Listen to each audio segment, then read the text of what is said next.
Oi, gente, hoje é quarta-feira, então é dia de Papo Nascom. Hoje a gente recebe o professor Paulo Sérgio Ramos, que é chefe do Serviço de Doenças Infecciosas aqui do Hospital das Clínicas de Pernambuco, da UFPE. Tudo bom, professor? Tudo bem, obrigado pelo convite. Obrigada ao senhor. Professor, desde 2015, a gente se refere às doenças sexualmente transmissíveis como infecções sexualmente transmissíveis. Por que essa nova nomenclatura? Essa é uma recomendação internacional e que o Ministério da Saúde do Brasil passou a adotar, como você falou, em 2015. Primeiro, para quebrar um pouco o estigma, né? Porque a palavra DST, que é doença sexualmente transmissível, traz um certo estigma e preconceito. E quando a gente se remete a IST, infecção sexualmente transmissível, a gente tenta quebrar essa barreira do estigma. E, sobretudo, porque nem todo indivíduo que está infectado, né, por um agente infeccioso que causa IST, ele adoece. Por exemplo, o indivíduo pode estar infectado pelo vírus do HIV e não ter desenvolvido ainda a AIDS. Então, uma coisa é infecção por HIV e outra coisa é ter AIDS. Perfeito, professor. O senhor acabou de falar agora sobre HIV, sobre AIDS. Toda vez que a gente fala de infecção sexualmente transmissível ou doença sexualmente transmissível, a gente pensa em AIDS. Mas existem outros tipos de infecções. Eu queria que o senhor falasse quais são os principais tipos de infecções sexualmente transmissíveis. Então, de uma forma didática, para ficar mais fácil de entender, a gente divide as infecções sexualmente transmissíveis em quatro grupos. Então, existem os corrimentos uretrais, né, que são aquela secreção esbranquiçada ou amarelada que pode ser eliminada pela uretra, tanto masculina quanto feminina, que é chamado de corrimento. Né? E pode ser por cândida, pode ser pela gonorreia, que é uma bactéria que é bastante frequente. O outro grupo é o grupo das verrugas genitais, onde o grande vilão, né, que as pessoas sabem, ouvem bastante falar, é o HPV, né, que é o agente infeccioso. É um vírus agente infeccioso das verrugas genitais e também do câncer de colo de útero. Né? O câncer de colo de útero é o câncer que mais mata mulheres no Brasil. Né? Então, esse é o grupo das verrugas genitais. O terceiro grupo é o grupo das úlceras genitais. Quando a gente fala de úlceras genitais, a principal, de longe, né, a mais comum e frequente agente etiológico é a sífilis. Né? Então, a sífilis e herpes simples, né, são os dois principais agentes desse grupo de ISTs. E o quarto grupo é o das chamadas doenças inflamatórias pélvicas agudas, que acomete exclusivamente as mulheres.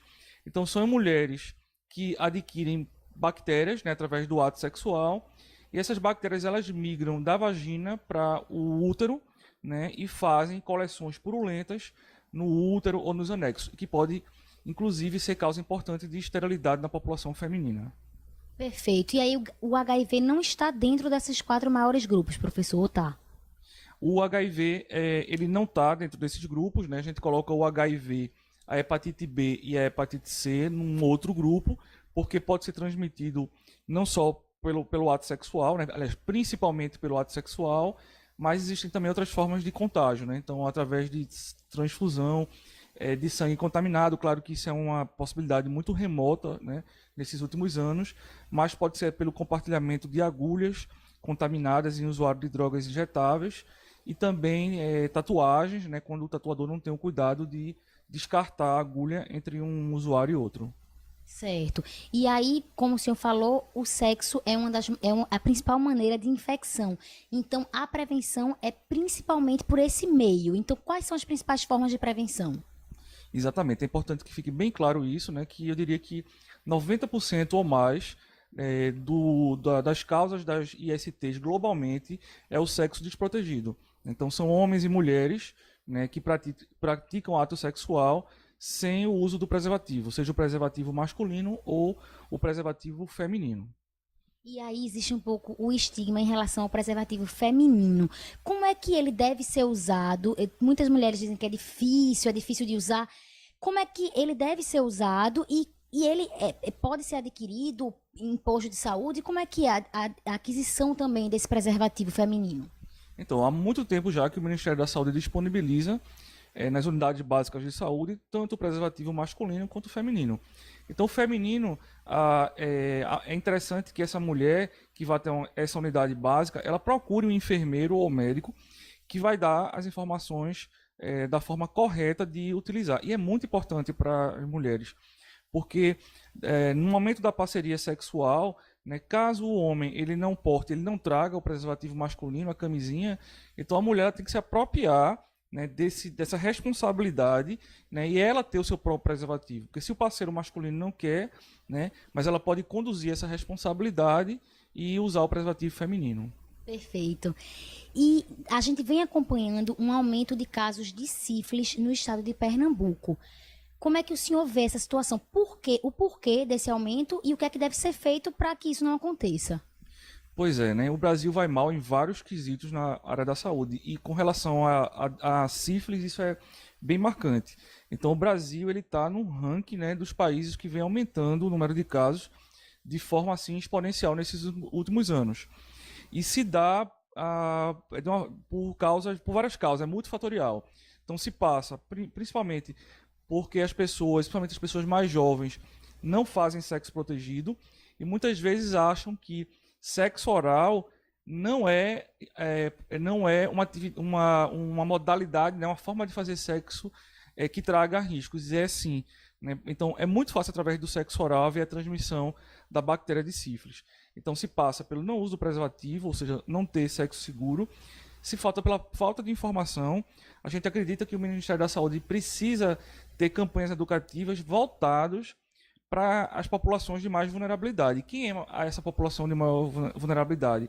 São os indivíduos mais jovens, principalmente de homens que fazem sexo com homens. É nessa faixa etária e nessa população que o número de casos aumenta de forma importante.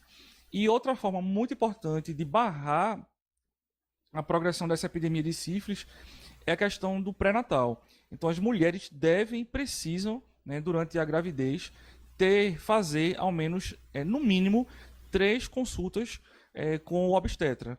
Porque nessas oportunidades, essa mulher vai ser testada, né, para detecção de sífilis, e se ela tiver sífilis, ela vai ser tratada, né, e não vai haver a possibilidade de passar a sífilis da mãe para o feto.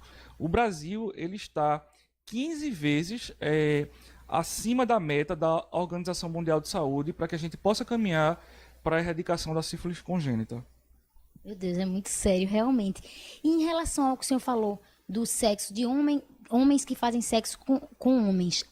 No começo, né, da epidemia de AIDS no Brasil, no mundo, os homossexuais eram tidos como grupos de risco, e isso é uma coisa que não existe mais. Eu queria que o senhor falasse um pouquinho sobre essa questão de que não existe mais grupo de risco, que todo mundo está sujeito a AIDS, e que como é que a gente pode fazer para prevenir, além da questão de fazer sexo seguro.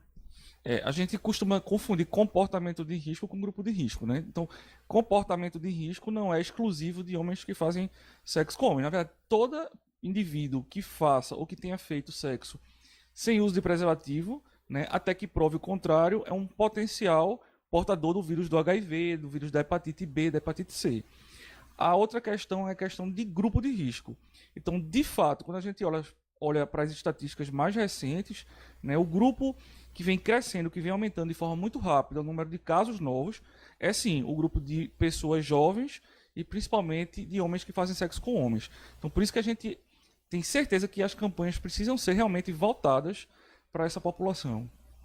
Tá ótimo, professor. Muito obrigada pela sua participação aqui no Papo Nascom conosco. Obrigado mais uma vez pelo convite para esse importante programa aqui da Universidade Federal.